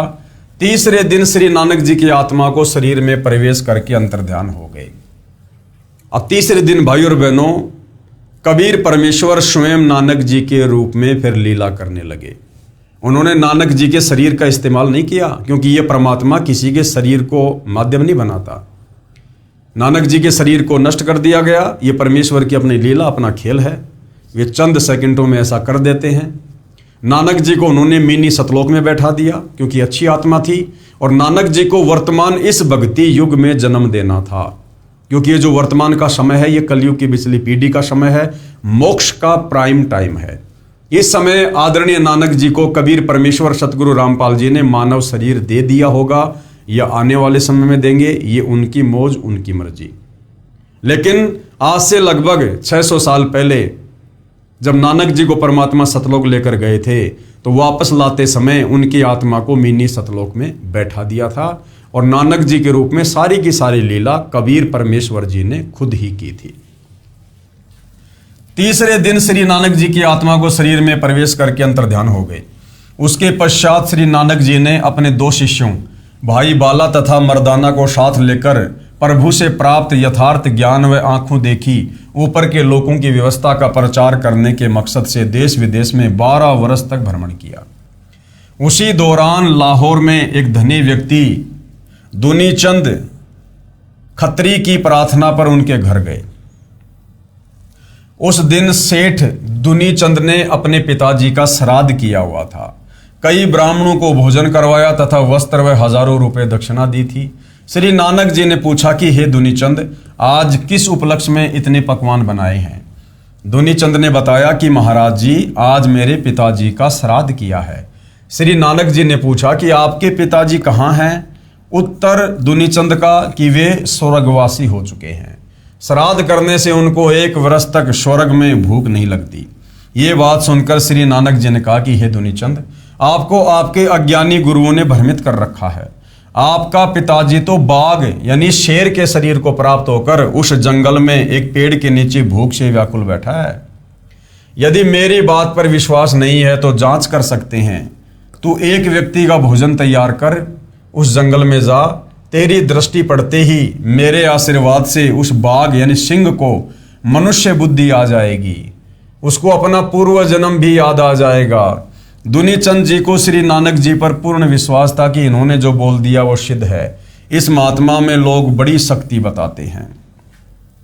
दुनीचंद सेठ एक व्यक्ति का भोजन जो श्राद्ध के बाद बचा था लेकर उस बताए हुए जंगल में उसी झाड़ के पास गया तो एक सिंह दिखाई दिया जो दुनीचंद की ओर कुत्ते की तरह दुम हिला हिलाकर भाव प्रकट करने लगा कि मैं कोई हानि नहीं करूंगा, आजा मेरे पास। दुनीचंद सेठ ने भोजन बाघ के सामने थाली में रख दिया। सारा भोजन बाघ खा गया। दुनीचंद ने पूछा कि हे पिताजी, आप तो बड़े धर्म कर्म किया करते थे, आप तो सदा शाकाहारी रहे थे, आपकी ये दशा कैसे हुई? श्री नानक महाराज जी की शक्ति से सिंह ने कहा कि बेटा, जब मेरे प्राण निकल रहे थे उसी समय साथ वाले मकान में मांस पकाया जा रहा था। उसकी गंध मेरे तक आई, मेरे मन में मांस खाने की इच्छा हुई, उसी समय मेरे प्राण निकल गए, जिस कारण से मुझे शेर का शरीर मिला। बहुत ही गहरी और शिक्षाप्रद बात है। दुनीचंद का पिता बहुत ही ज्यादा धार्मिक व्यक्ति था और बिल्कुल शाकाहारी था, मांस को कभी जिंदगी में छुआ भी नहीं। उसके बावजूद भी वो शेर की योनि में गया। और जब दुनीचंद ने अपने पिताजी से पूछा कि पिताजी, आप तो सदा शाकाहारी रहे थे, फिर आपकी ऐसी दुर्गति क्यों हुई, बाघ की योनि क्यों मिली? तो उसने बताया, बेटा, जब मेरे प्राण निकल रहे थे, मेरा शरीर छूट रहा था, तो अंत समय में अपने पड़ोस में एक मुसलमान के घर में मांस पक रहा था और उस मांस की जो महक थी वो मेरे नाक तक आई और मेरे मन में भी वो मांस खाने की जरा सी इच्छा प्रकट हुई। उसी समय मेरे प्राण निकल गए। और कहते हैं, जहां आशा तां बाशा होई और अंत काल सुमरियो सोई। यानी मरते समय इंसान की जिस भी वस्तु में जरा भी इच्छा रह जाएगी इस काल के लोक में, यहाँ की किसी भी व्यवस्था में, किसी भी वस्तु में, वापस उसको उसी योनि में यानी वहीं पर उसको जन्म दिया जाएगा। तो भाई और बहनों, आप और हमें जो तत्व ज्ञान दिया जा रहा है परमेश्वर रामपाल जी के द्वारा, जो ये कथाएं बताई जा रही हैं, ये हमारे टाइम पास के लिए नहीं बताई जा रही हैं, कोई मनोरंजन के लिए नहीं है। हमें इनसे शिक्षा मिले और हम ऐसी गलती करने से बचें। और समय रहते हमने इस तत्व ज्ञान से, तत्व ज्ञान रूपी हथियार से हमने हमारे सारे के सारे बंधनों को काट देना है। हमने प्रतिदिन अपने गुरुदेव भगवान के चरणों में बैठकर दरबार साहिब में हमने विचार करना है कि यहाँ मेरी इच्छा बेटा में, बेटी में, पोता में, पोती में, कार में, कोठी में, संपत्ति में या किसी वस्तु में तो नहीं है। और जिस समय हम गुरुदेव के चरणों में बैठकर ये थोड़ा विचार करेंगे, चिंतन करेंगे, तो ऑटोमेटिक हमारे सामने वो चीजें आ जाएंगी जो अभी हमारे बंधन का कारण है। उसके बाद हमने उन बंधनों को काटने का प्रयास करना है गुरुदेव के ज्ञान आधार से, कि मैं तो मोक्ष प्राप्ति के लिए भक्ति कर रहा हूं, इतना कुर्बान हूं, इतना संघर्ष कर रहा हूं, और यदि मेरा मोक्ष ही नहीं हुआ तो क्या फायदा फिर इतने संघर्ष का, इतनी भक्ति का, इतनी कुर्बानी का। यदि हमारा टारगेट सतलोक जाना है तो सतलोक जाने के मार्ग में जो जो बाधा है उसको हमने इसी शरीर में रहते सहते इस तत्व ज्ञान को आधार बनाकर समाप्त करना है। तो भाइयों और बहनों, आप और हम जितने भी परम पूज्य परमेश्वर सतगुरु रामपाल जी के भगत हैं, जिनका लक्ष्य मोक्ष प्राप्ति हो चुका है, विशेषकर साध संगत का, तो आप और हम भगत भाई बहनों ने इस प्रकार से चिंतन मनन अवश्य करना चाहिए। ये प्रतिदिन हमारी एक रिहर्सल होनी चाहिए। दिन में जब भी समय मिले या रात्रि के समय सोने से पहले, अब तो हर साध संगत वालों के घरों पर गुरुदेव भगवान के बेड लगे हैं। अलग से गुरुदेव भगवान को एक कमरा दिया हुआ है जहां बैठकर हम थोड़ी देर चिंतन मनन कर सकते हैं, गुरुदेव की चरण सेवा कर सकते हैं, मनन कर सकते हैं, विचार कर सकते हैं, शांति से बैठकर सुमरण कर सकते हैं। उस दरबार साहिब में बैठकर हमने प्रतिदिन ये विचार करना चाहिए कि क्या कोई काल का ऐसा जाल अभी मेरे ऊपर बिछा हुआ तो नहीं है, और विचार करके फिर हमने तत्व ज्ञान को आधार बनाकर, यानी गुरुदेव के ज्ञान को आधार बनाकर हमने उसको काटने का प्रयास करना चाहिए। अन्यथा शरीर छूटते समय यदि जरा भी आशा हमारी दुनी चंद के पिताजी की तरह अगर किसी भी चीज में रह गई, किसी भी वस्तु में रह गई, हमें परमेश्वर जी के विधान अनुसार हमें वापस यहीं पर जन्म लेना पड़ेगा, यानी हमारा पूर्ण मोक्ष नहीं हो पाएगा। तो क्या कहा सेठ दुनीचंद के पिताजी ने कि जब मेरे प्राण निकल रहे थे उसी समय साथ वाले मकान में मांस पकाया जा रहा था। उसकी गंध मेरे तक आई और मेरे मन में मांस खाने की इच्छा हुई। उसी समय मेरे प्राण निकल गए, जिस कारण से मुझे शेर का शरीर मिला। बेटा दुनीचंद, आप किसी पूर्ण संत से दीक्षा लेकर अपने जीव का कल्याण करा लेना। मानव जीवन बड़ी कठिनता से मिलता है। ये कहकर शेर जंगल की ओर गहरा चला गया। दुनीचंद ने उन अज्ञानी धर्मगुरुओं को धिक्कारा कि सबको भ्रमित कर रहे हैं। अब विश्वास हुआ कि श्राद्ध करने से कोई लाभ मरे हुए व्यक्ति को नहीं मिलता।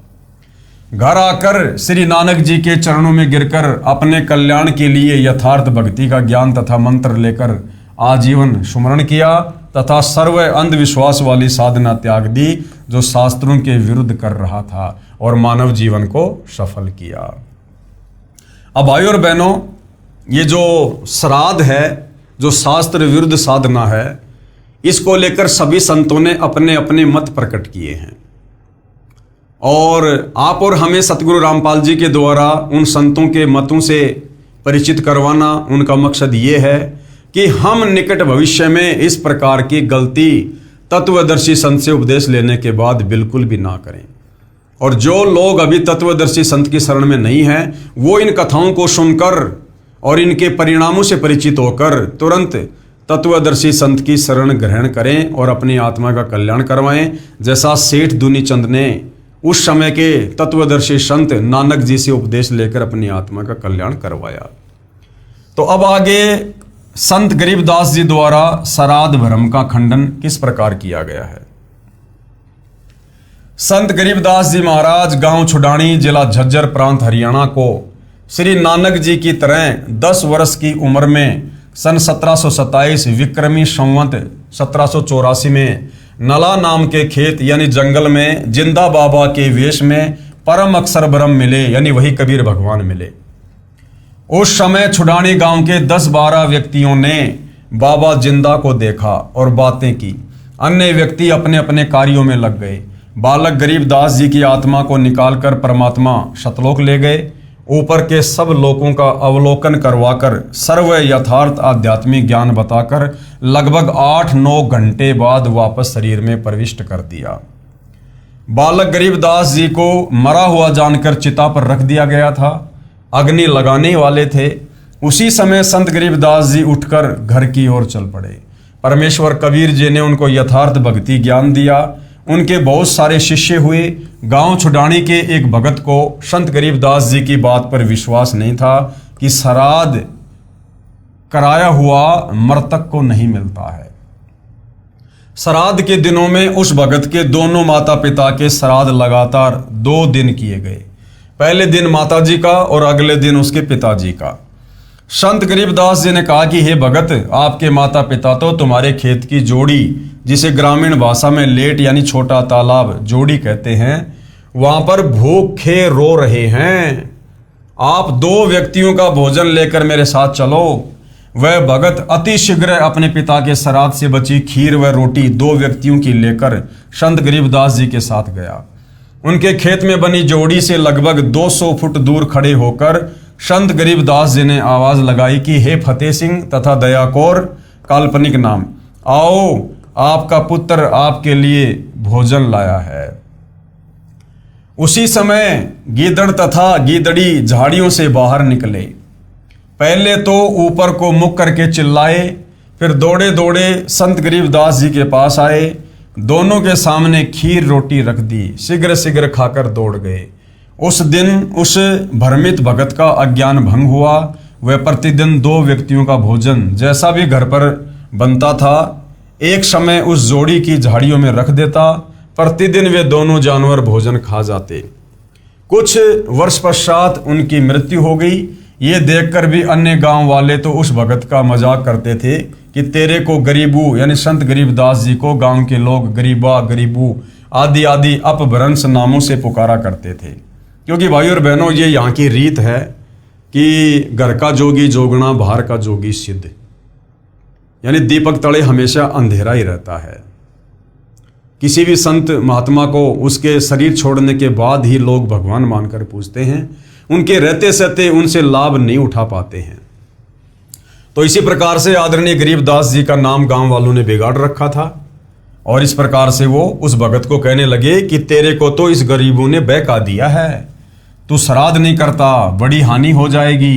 परंतु भगत को अटल विश्वास हो चुका था और आजीवन मर्यादा में रहकर साधना करके जीवन सफल किया।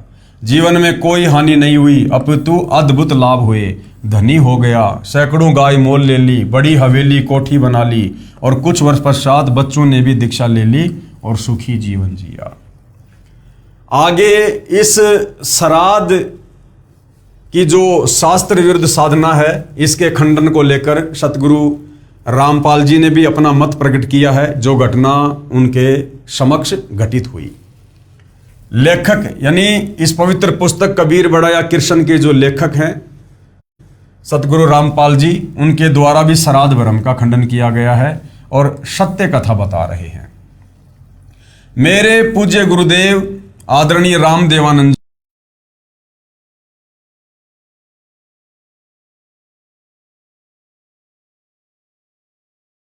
जी, गांव बड़ा पैतावाश, तहसील चरखी दादरी, जिला भिवानी, प्रांत हरियाणा के निवासी थे, जो लगभग 16 वर्ष की उम्र में पूर्ण परमात्मा की प्राप्ति के लिए अचानक घर त्याग कर निकल गए। प्रतिदिन पहनने वाले वस्त्रों को अपने ही खेतों के निकट घने जंगल में किसी मरे हुए पशु की अस्थियों के पास डाल गए। शाम को घर ना पहुंचने के कारण घर वालों ने जंगल में तलाश की। रात्रि का समय था। कपड़े पहचान कर दुखी मन से पशु की अस्थियों को बच्चे की अस्थियां जानकर उठा लाए तथा ये सोचा कि बच्चा जंगल में चला गया था, किसी हिंसक जानवर ने खा लिया। अंतिम संस्कार कर दिया। सारी क्रियाएं की, 13वीं बरसोदी आदि की तथा श्राद्ध भी निकालते रहे। लगभग 104 वर्ष की आयु प्राप्त होने के उपरांत आदरणीय रामदेवानंद जी अचानक अपने गांव बड़ा पैतावास, जिला भिवानी, तहसील चरखी दादरी, हरियाणा में पहुंच गए। स्वामी जी का बचपन का नाम श्री हरिद्वारी जी था तथा पवित्र ब्राह्मण कुल में जन्म था। मुझदास को पता चला, यानी सतगुरु रामपाल जी कह रहे, जब मुझे इस बात का पता चला तो मैं भी उनके दर्शनों के लिए पहुंच गया।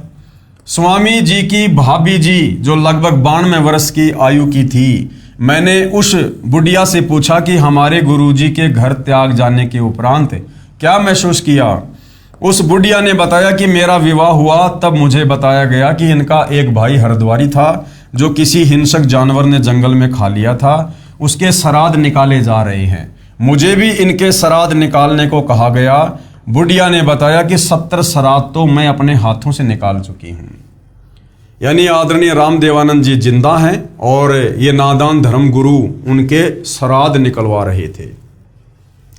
जब कभी फसल अच्छी नहीं होती या कोई घर का सदस्य बीमार हो जाता तो अपने पुरोहित यानी गुरुजी से कारण पूछते तो वह कहा करता था कि हरद्वारी वो पितर बना हुआ है, वो तुम्हें दुखी कर रहा है, श्राद्धों के निकालने में कोई अशुद्धि रही है, अब की बार सारी क्रिया मैं स्वयं आकर अपने हाथों से करूंगा। पहले मुझे समय नहीं मिलता था क्योंकि एक ही दिन में कई कई जगह श्राद्ध क्रियाएं करने जाना पड़ा, इसलिए बच्चे को भेजा था।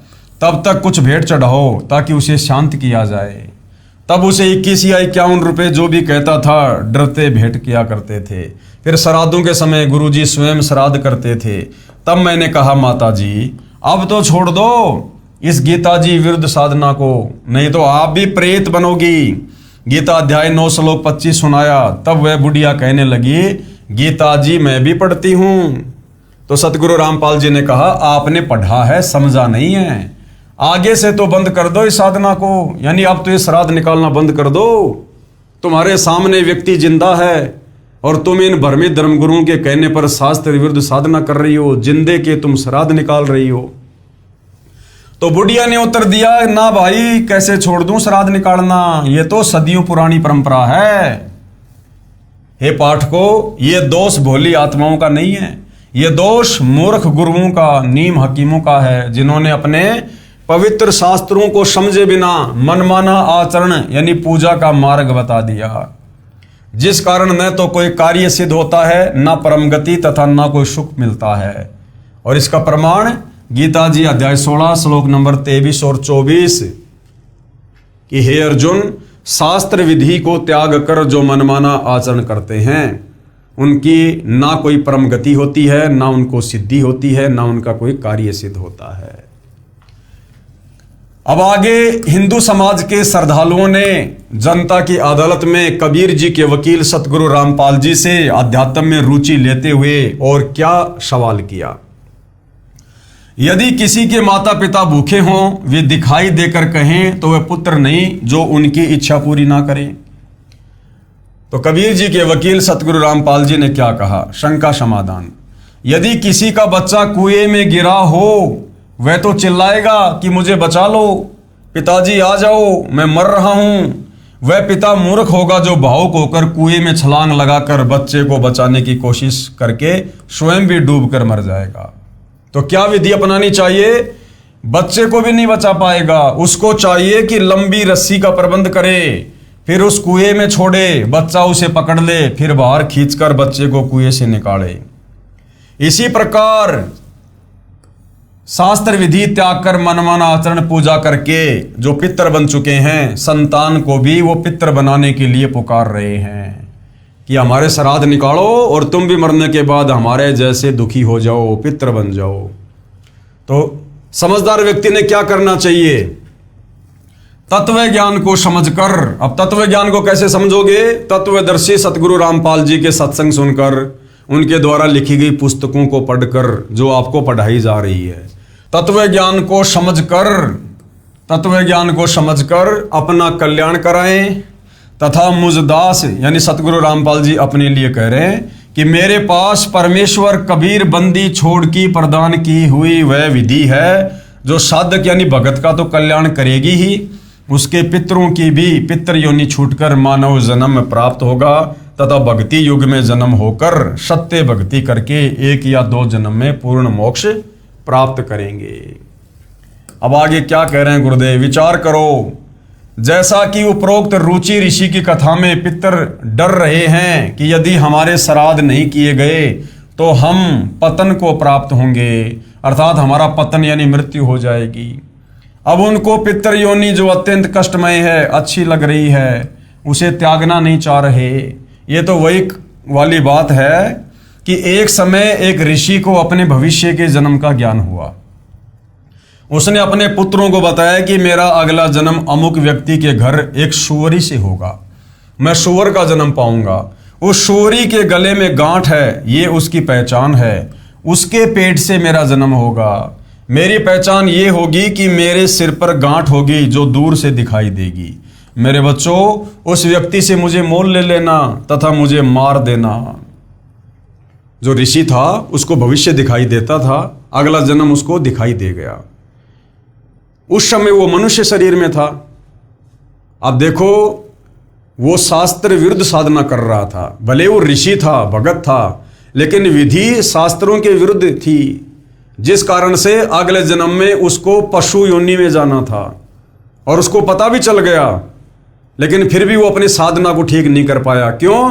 क्योंकि तत्वदर्शी संत के बिना हम शास्त्र अनुकूल साधना कर ही नहीं सकते।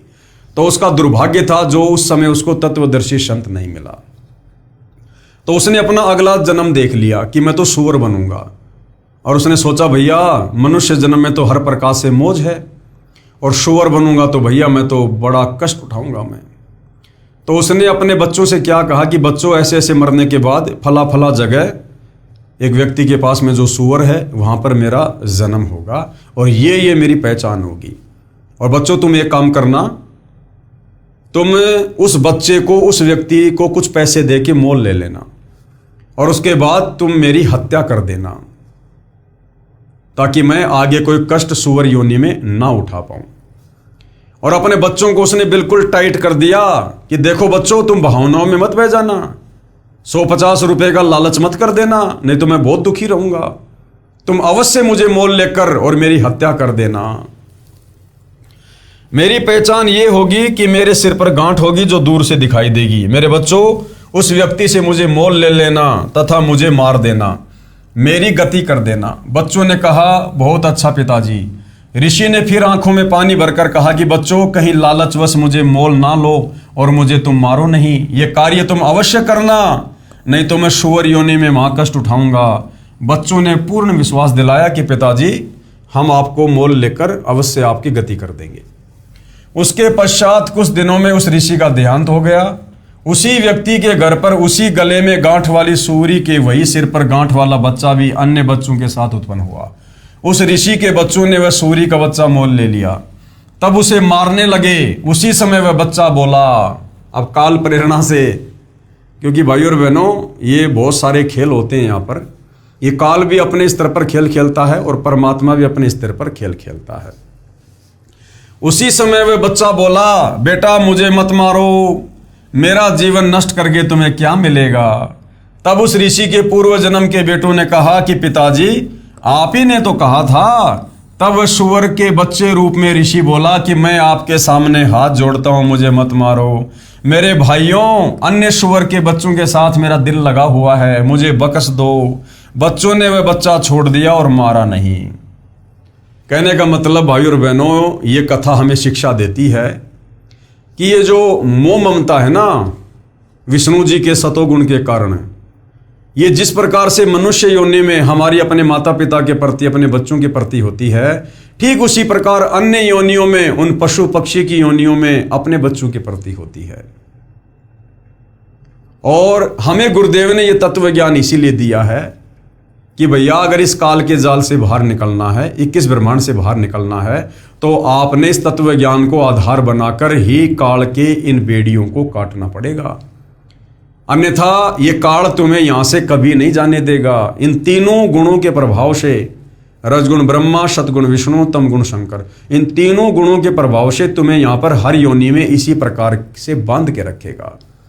जिस प्रकार आज तुम मनुष्य योनि में मगन हो, इसी प्रकार कल को जब सूअर बनोगे, कुत्ते बनोगे, गधे बनोगे, गंदी नाली के कीड़े बन जाओगे, तो भी अपने बच्चों में इसी प्रकार से प्यार प्रेम रहेगा। वो गंदी नाली का कीड़ा भी मरना नहीं चाहता है, मरने को बहुत ज्यादा बुरा मानता है, उस कीट योनि को सर्वश्रेष्ठ योनि मानता है।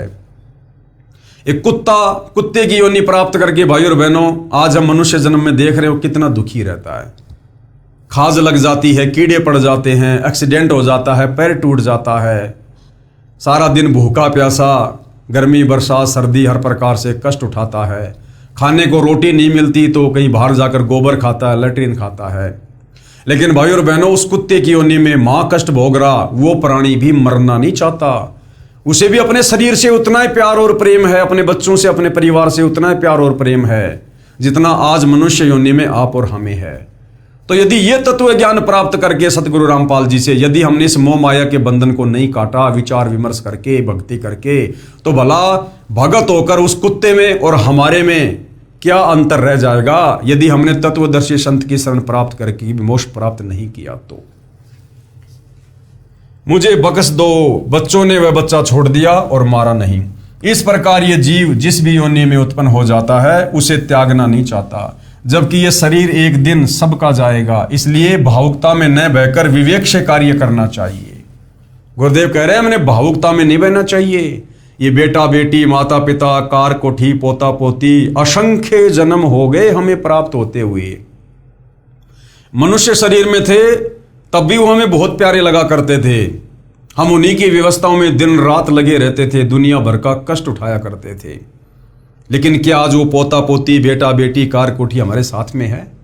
विचार करो, मैं पवन दास, मैं पिछले जन्म में इंदिरा गांधी के शरीर में था और इंदिरा गांधी के शरीर में मुझे सारी व्यवस्था प्राप्त थी और इंदिरा गांधी का परिवार आज भी चल रहा है। बहुत ज़्यादा संपत्ति है उनके पास में। वो संपत्ति दी किसने? उस जन्म में इस पवन दास ने दी।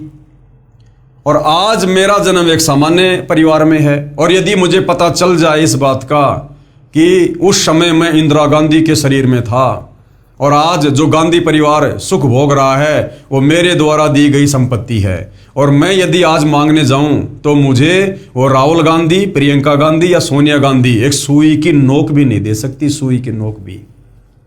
तो ये काल इस प्रकार से हमारे साथ में धोखा करता है। इसलिए गुरुदेव भगवान कह रहे हैं कि भावुकता में आकर कोई फैसला नहीं लेना चाहिए, कोई काम नहीं करना चाहिए। यानी अब ये तत्व ज्ञान प्राप्त होने के बाद हमने भाई और बहनों इस मोह माया के बंधन को काटना होगा कि भैया यह सब काल का जाल है, सब यहाँ पर काल आहार है और इस काल ने अपने स्वार्थ के लिए, अपने भोजन के लिए हम सबको यहाँ पर अपने तीनों पुत्रों के माध्यम से उनको एक एक गुण से युक्त करके, रजगुण से ब्रह्मा को, सतगुण से विष्णु को, तमगुण से शंकर को, आप और हमें केवल यहाँ पर फंसाया हुआ है और सब जीव यहाँ पर अपना अपना कर्म भोग रहे हैं। यदि कोई किसी के घर में माता पिता, बेटा बेटी, पोता पोती बनकर आता है तो वो अपने पूर्व जन्म के संस्कारों को पूरा करने के लिए ही आता है। मरने के बाद वो बेटा कहाँ, बेटी कहाँ, पति कहाँ, पत्नी कहाँ, सब अपने अपने कर्म भोग रहे होंगे। एक लेवा एक देवा दूतम, कोई किसी का पिता निपुतम, ऋण संबंध जुड़े सब नाता, अंत समय सब बारा बाटा। तो हमने इस तत्व ज्ञान को प्राप्त करके इन झूठे रिश्ते नातों के बंधन में ना बंध कर केवल अपनी जिम्मेदारियों तक सीमित रहना है कि माता पिता के प्रति बेटा बेटी की क्या जिम्मेदारी है और बेटा बेटी की माता पिता के प्रति क्या जिम्मेदारी है, एक पति की अपने पति के प्रति और पति की अपने पत्नी के प्रति क्या जिम्मेदारी है। केवल हमने उन जिम्मेदारियों का निर्वाह करना है प्यार प्रेम के साथ में। हमने तत्व ज्ञानहीन लोगों की तरह मोह माया के चक्कर में पड़कर उनमें फंसे नहीं रहना है। असली आनंद, असली सुख हमने उन रिश्तों में नहीं बल्कि हमने परमेश्वर की भक्ति में ढूंढना है, परमेश्वर की भक्ति से प्राप्त करना है और इस प्रकार से हमने अपनी आत्मा का कल्याण करवाना है। ये दास यानी गुरुदेव अपने लिए कह रहे हैं कि आपको जो साधना बताएगा उससे आम के आम और गुठलियों के दाम भी मिलेंगे। यानी जब तक जिएंगे हमें यहां भी पूर्ण लाभ मिलेगा, किसी वस्तु का कोई अभाव नहीं रहने देंगे गुरुदेव, और मरने के बाद फिर हमारा परलोक भी सुखी होगा, यानी हमारा पूर्ण मोक्ष भी होगा। इसी विष्णु पुराण में तीसरे अंश के अध्याय 15 श्लोक 55 और 56 पर पेज नंबर 213 पर लिखा है कि आरव ऋषि सगर राजा को बता रहा है, हे राजन, श्राद्ध करने वाले पुरुष से पितृगण, विश्वदेवगण आदि सर्व संतुष्ट हो जाते हैं। हे भूपाल, पितृगण का आधार चंद्रमा है और चंद्रमा का आधार योग यानी शास्त्र अनुकूल भक्ति है। इसलिए श्राद्ध में योगी जन यानी तत्व ज्ञान अनुसार, शास्त्र विधि अनुसार साधक जन को अवश्य बुलाएं। यदि श्राद्ध में 1000 ब्राह्मण भोजन कर रहे हों, उनके सामने एक योगी यानी शास्त्र अनुकूल साधक भी हो तो वह उन 1000 ब्राह्मणों का भी उद्धार कर देता है। तथा यजमान का भी उद्धार कर देता है। पितरों का उद्धार का अर्थ है कि पितरों की योनि छूटकर मानव शरीर मिलेगा। यजमान तथा ब्राह्मणों के उद्धार से तात्पर्य है कि उनको सत्य साधना का उपदेश करके मोक्ष का अधिकारी बनाएगा। पेश है प्रमाण के लिए श्री विष्णु पुराण के 3रे अंश के अध्याय 15 श्लोक 55-56 की फोटोकॉपी देखिएगा। हे भूपाल, पितृगण का आधार चंद्रमा है और चंद्रमा का आधार योग, इसलिए श्राद्ध में योगी जनों को नियुक्त करना अति उत्तम है। हे राजन, यदि श्राद्ध भोजी 1000 ब्राह्मणों के सामने एक योगी भी हो तो वह यजमान के सहित उन सबका उद्धार कर देता है। अब योगी की परिभाषा क्या है? वास्तव में योगी यानी भगत किसको कहते हैं? योगी की परिभाषा गीता अध्याय 2 श्लोक 53 में कहा कि हे अर्जुन, जिस समय आपकी बुद्धि भिन्न भिन्न प्रकार के भ्रमित करने वाले ज्ञान से हटकर एक तत्व ज्ञान पर स्थिर हो जाएगी, तब तू योगी बनेगा, अर्थात भगत बनेगा।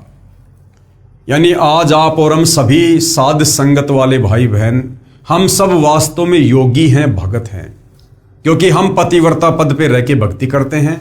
हमने अपने पूज्य गुरुदेव भगवान को पहचान लिया, जान लिया और हम अपना इष्ट मानकर परमेश्वर रूप में उनकी पूजा कर रहे हैं।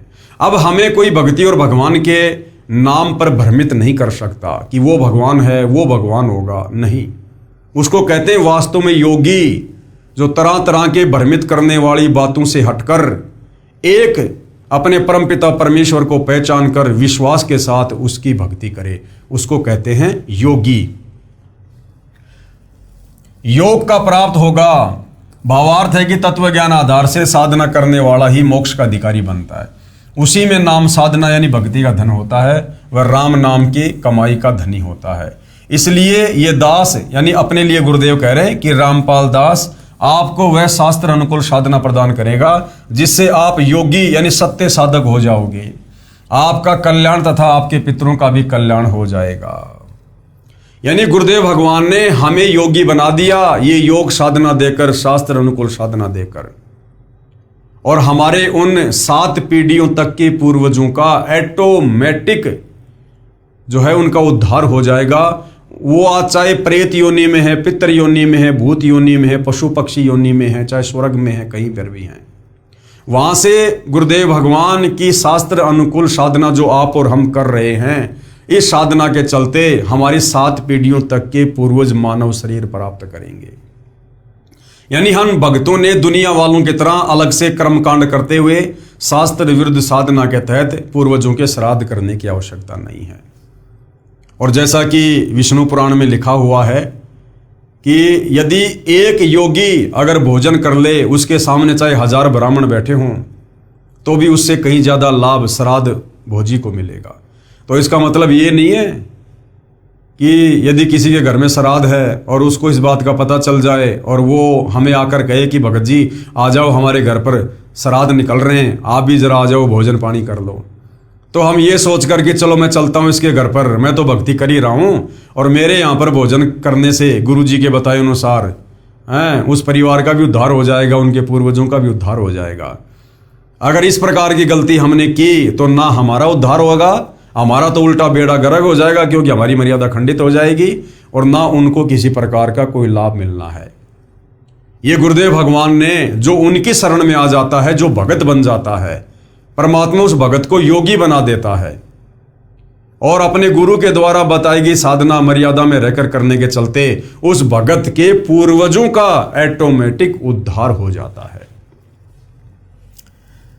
जैसा कि विष्णु पुराण 3रे अंश अध्याय 15 श्लोक 13 से 17 पेज नंबर 210 पर लिखा है कि देवताओं के निमित्त श्राद्ध पूजा में अयुग्म संख्या 3, 5, 7, 9 की संख्या में ब्राह्मणों को एक साथ भोजन कराएं तथा उनका मुंह पूर्व की ओर बैठाकर भोजन कराएं तथा पितरों के लिए श्राद्ध पूजा करने के समय युग्म संख्या 2, 4, 6, 8 की संख्या में उत्तर की ओर मुंह करके बैठाएं तथा भोजन कराएं। विचार करने की बात यह कि इसी विष्णु पुराण इसी 3रे अंश के अध्याय 15 में श्लोक 55-56 पर पेज नंबर 213 पर यह भी तो लिखा है कि एक योगी यानी शास्त्र अनुकूल सत्य साधना करने वाला अकेला ही पितरों तथा 1000 ब्राह्मणों तथा यजमान सहित सबका उद्धार कर देगा। क्यों ना हम एक योगी की खोज करें जिससे सर्व लाभ प्राप्त हो जाएगा।